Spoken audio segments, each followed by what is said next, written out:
Hello, Rand Dempsey with the Brice's Crossroads Foundation. This video will explore the 1863 Vicksburg campaign service of the 95th Illinois, who later went on to fight at the Battle of Brice's Crossroads.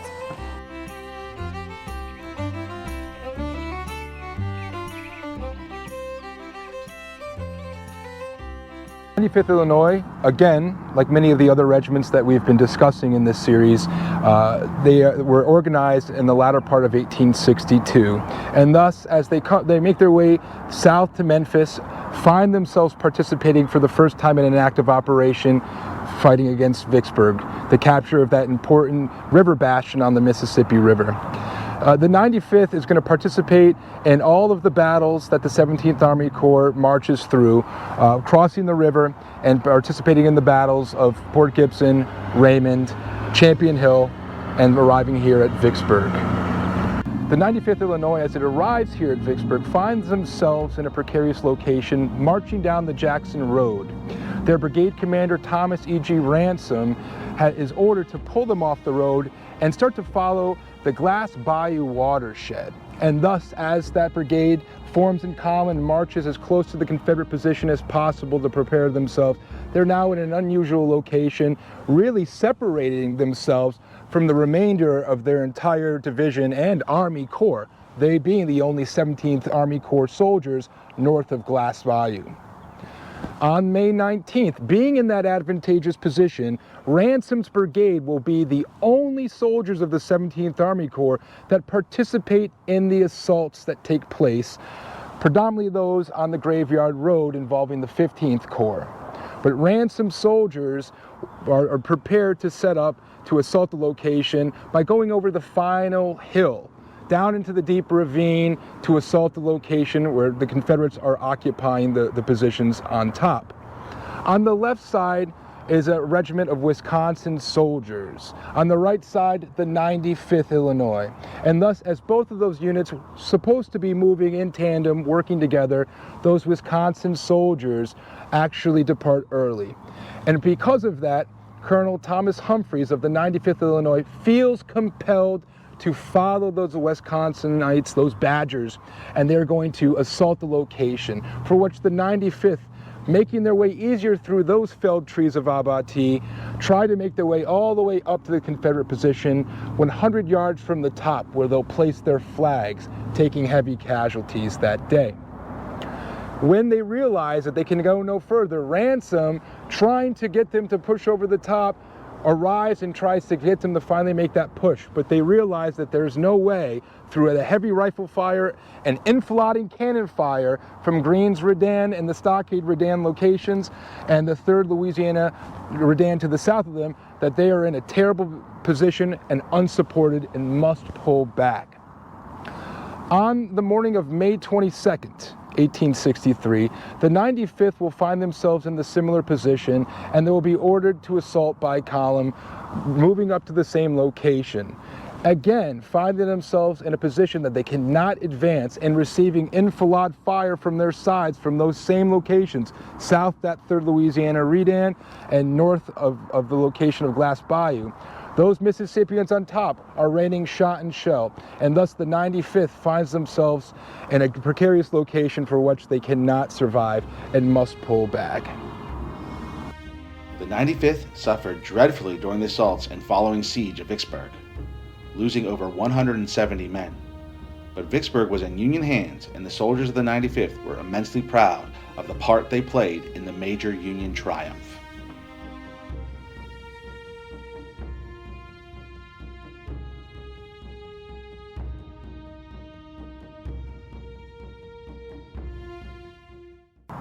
For those that gave their lives, the ultimate sacrifice during the Vicksburg campaign, from Lake Providence, Louisiana, running all the way down to DeSoto Point, all the way through to Hard Times Landing, Disharoon Plantation, crossing the river and fighting those principal battles, running from Port Gibson, Raymond, Jackson, Champion Hill, Big Black River, and taking the direct assaults, including those that are killed by sharpshooters throughout the siege of Vicksburg. Those soldiers are buried on the field where they fell, generally, behind the siege lines themselves.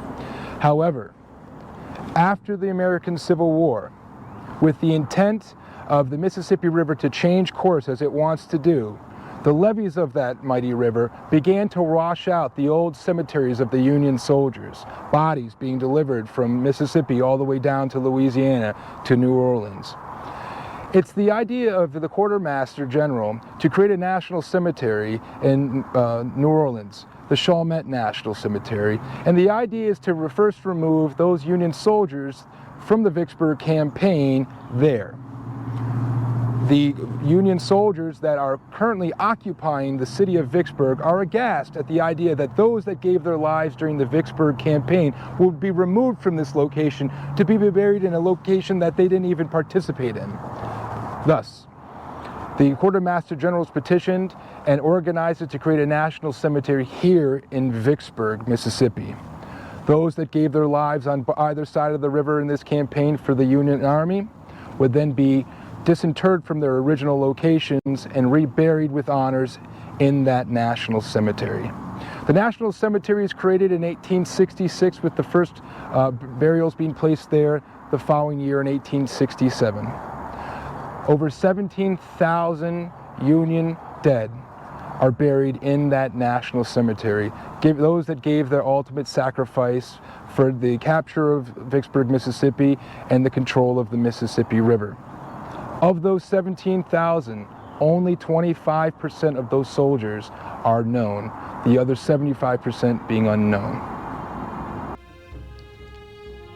After Vicksburg, the 95th played a central role in the Meridian Campaign that saw the destruction of the cities of Jackson and Meridian, Mississippi. The regiment would later fight in Louisiana during the Red River Campaign in the spring of 1864. Later, they arrived in Memphis and were attached to the expedition which would clash with the Confederate forces led by Major General Nathan Bedford Forrest at the Battle of Brice's Crossroads. The 95th Illinois fought near the center of the Union battle line during Brice's Crossroads. As part of the All-Illinois Hogues Brigade, the 95th was near exhaustion by the time they arrived at the fight. After running for miles in the Mississippi June heat, the fingers of many of the men of Hogues Brigade were so seized with heat exhaustion by the time they reached the battlefield, they could not remove their ramrods and load and fire at the enemy. The 116 casualties suffered by the 95th Illinois at the battle was almost a total annihilation of the already depleted veteran unit. But with time, the 95th would partially recover and was active in battles and campaigns as the war came to a close, including the Battle of Nashville in December 1864. Thanks for watching our Vicksburg 160th anniversary videos. Please stay tuned for more content, and if you haven't already, please consider joining the Brice's Crossroads Foundation. And goodbye from the battlefield.